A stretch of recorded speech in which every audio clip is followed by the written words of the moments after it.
नमस्कार तसिदले। अनि यहाँ चाहिँ आज एकदम समाज सेवामा लाग्नु भएको छ। यो सागा दावा कार्यक्रम भन्ने चाहिँ बौद्ध मार्गीहरूको कस्तो कार्यक्रम हो अलिकति बताइदिनुस् न। यो सागा दावा भनेको चाहिँ बौद्ध मार्गीहरूको एउटा विशेष हजुर पर्व जस्तै हो, किनभने यो गौतम बुद्ध जन्मिएको र मृत्यु भएको त्यसपछि उसले बुद्धत्व प्राप्त गरेको महिना भएको कारणले हजुर यो सागा दावा महिनालाई चाहिँ अलिकति बुद्धिस्टहरूले चाहिँ अलिकति विशेष रूपमा लिने गरेको छ। हजुर त्यो कारणले यो बुद्ध धर्म मान्नेहरूको विशेष चाड जस्तो नै हो भन्नुपर्छ। हजुर अनि यो 1 महिनासम्म रहन्छ भन्नुभएको होइन? हजुर यो चाहिँ अस्ति वैशाखको औँसीदेखि अब आउने असारको 2 गते 3 गतेको औँसीसम्म चाहिँ यो विशेष महिना हुन्छ र असारको अर्को यो औँसीबाट सुरु भएर अर्को औँसीसम्म समाप्त हुने यो 1 महिना चाहिँ पुरै सागा दावा मनाउने भन्ने हुन्छ। हजुरको नाम पनि बताइदिनुस्। मेरो नाम निम्लेकी शेर्पा, घर दोलखा जिल्ला गौरीसङ्घ गाउँपालिका वार्ड नम्बर 7 मार्बु।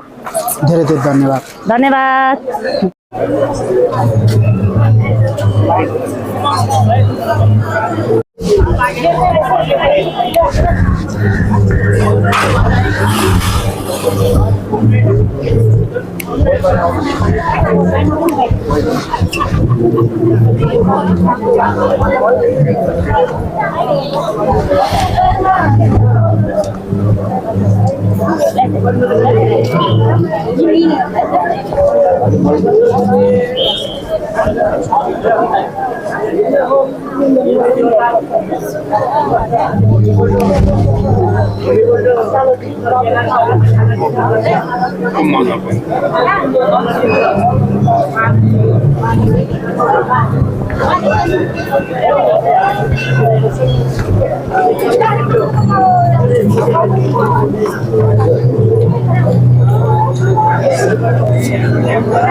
शेर्पा तपाईँको घर चाहिँ रामेछाप जिल्ला उमाकुण्डा गाउँपालिका। हजुर यो बागमती प्रदेशको चाहिँ म प्रथम उपाध्यक्ष। हजुर र यस आजको यो दही तथा हाम्रो यो पानी वितरण गर्दै संयोजकमा हो। हजुर हजुर र यहाँ चाहिँ हाम्रो यो चाहिँ बागमती प्रदेशले चाहिँ तपाईँको हजुर हाम्रो अस्ति समितिको मिटिङ बस्यो। हजुर मिटिङ बसेपछि चाहिँ हामी सागा दावामा केही कार्यक्रम गर्ने हो भन्दाखेरि हामी मिटिङले चाहिँ हाम्रो यो 1 दिन अब सागा दावा टाइममा 12 गते चाहिँ हामी पानी र मही वितरण गर्ने कार्यक्रमको चाहिँ निर्णय गर्यो। तपाईँको त्यो निर्णयमा यो पानी बाँड्नेमा चाहिँ हामी सबैले आर्थिक सङ्कलन गरेर नै वितरण गरेका छौँ सरलाई। हजुर आज यहाँ दिनभरि बाँड्ने प्लानिङ छ। अब यहाँबाट गएर हामी यस स्थिति लगतै अब अन्तिममा सागा दावाको अन्तिममा चाहिँ हामी स्वयम्भूमा पनि वितरण गर्ने प्लानिङ छ तपाईँको हाम्रो। ए हजुर यो विषयमा थ्याङ्क यू।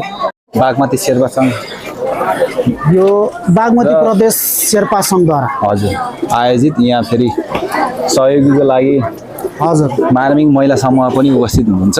हजुर हामी सबै हजुर दिदीबहिनीहरू दाजुभाइहरू सबैजना मिलेर एकजुट भएर काम गरिरहेछौँ।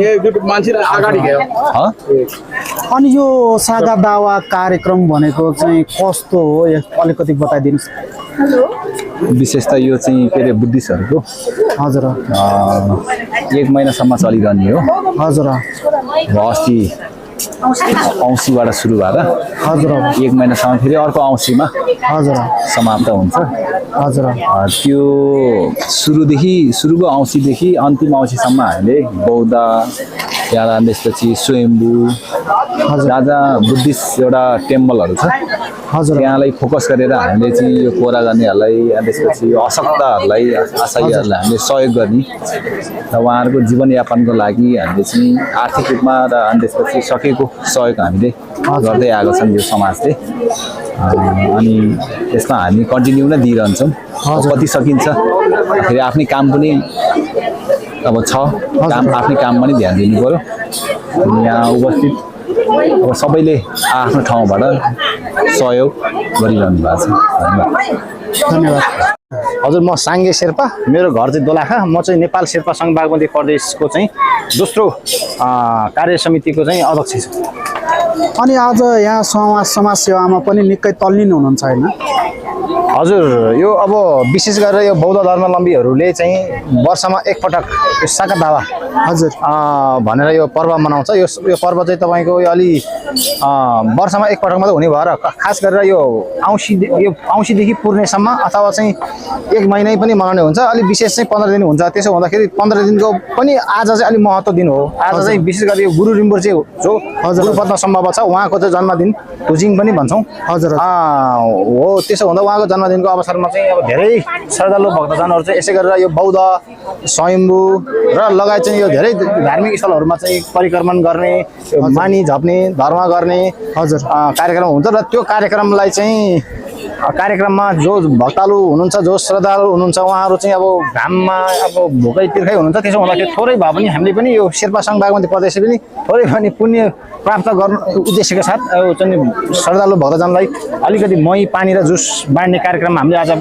जो अवसर पाएका छौँ त्यसको लागि चाहिँ हामी यो अहिले चाहिँ यो काठमाडौँको यो बौद्ध स्तूपा स्थित हामी चाहिँ अहिले मही तथा चाहिँ पानीहरू वितरण गरिरहेका छौँ। धन्यवाद। हस्, थ्याङ्क यू सो मच।